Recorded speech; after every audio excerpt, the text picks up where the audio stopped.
Of Sugimoto's diorama photographs, where he visited the Natural History Museum in New York and photographed the dioramas, but in such a way that it looks very realistic. Or there's Thomas Dimond, who makes these really amazing constructions from cut paper that he then photographs in a manner that's incredibly convincing. All of this is supposed to make me think about the difference between what is real and what is fake, right? Right, especially when it comes to nature. And our precedent today actually comes from outside of the world of art history.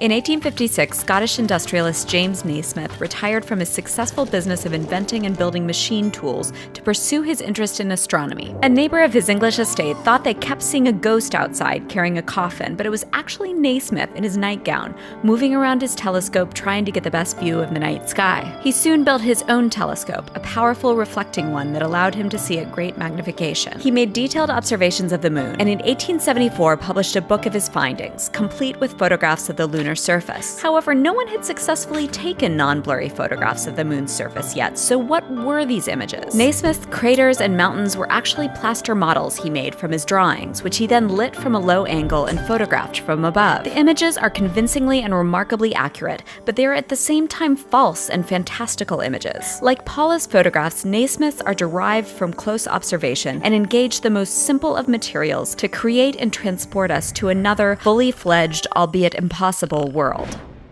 I think the idea with constructed landscapes is that almost every environment that we're in nowadays is constructed in some sort of way. So your lawn is constructed, your garden is constructed, an arboretum that you go to is constructed. So all these places that we think of as natural are really constructed. So it's always sort of you're deciding the degree of something, how constructed something is.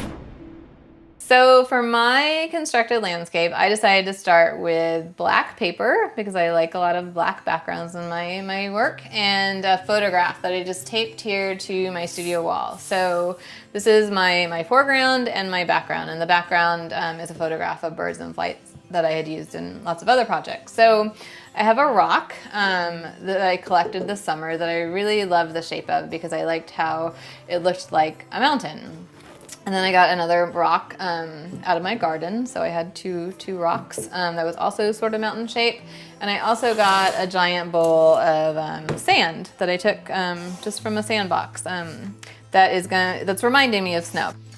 So one thing you'll want to consider with your assignment is the idea of scale. Think about where you are in relationship to the objects in your setup, your scene, to see, do you want to make something look smaller than it is? Do you want to make something look larger than it is? And really move around your setup so that you get a lot of different possibilities to find the best thing or the most exciting thing, or the most, how can you make a rock and some sand look like really monumental and exciting? Everyone has all these fantastic ideas in their head, all these stories that we think of all day long, and this is your way to illustrate that idea. So see if you can combine things that maybe you haven't combined before. See if you can build something that you've never built before. Experiment to sort of open up a new way of seeing the landscape. I think, we're so used to seeing the landscape, I think a lot of times we take it for granted. But I do want, with this exercise and with my work in general, to have people look at the landscape in a new and different way. Take lots of pictures, because the beginning pictures you make are not probably going to be your best ones. Think of the first ones as practice. Take pictures from above your scene, take pictures from eye level when you think of like the worm's eye view or the bird's eye view. You don't just look at a scene and know, I know the perfect perspective. You have to move around and look.